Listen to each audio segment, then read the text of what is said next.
دې حدیث کې راځي رسول الله صلی الله علیه وسلم فرمایي چې تاسو په الله څنګه ګمان کوئ خدای پاک کا شان تاسو سره معامله کوي یو طالب دې چې موږ ځان له بیخو باسه سوال نه کوي نه ور دې چې تاسو سوال کې وایي سره روزانه چې خدای پاک کارولا راکړي یا ور دې چې ځان مطابق کا وکنه تو څنګه روانه کارولا هو به وایي سبب غیرتی نه برابر دی هغه څه بیا څه دا نو خیر بیا وسه کې ګرځا بیره باندې جانډا ور خېږي چې دا بابا سره به څه وګورم سره نو خبره داسې ورتي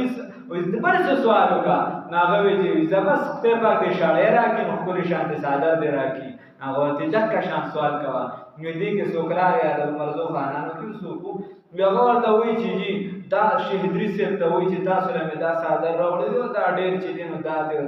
تاسو له خاص راوړل شیخ سره ورته چې ما خبره دا ورته کوي طالب وی چې جی بیا خو طالب لور کې چې چا دې تاسو ورکړي ورته چې ما سوال ته کوم نو خبره داسې ده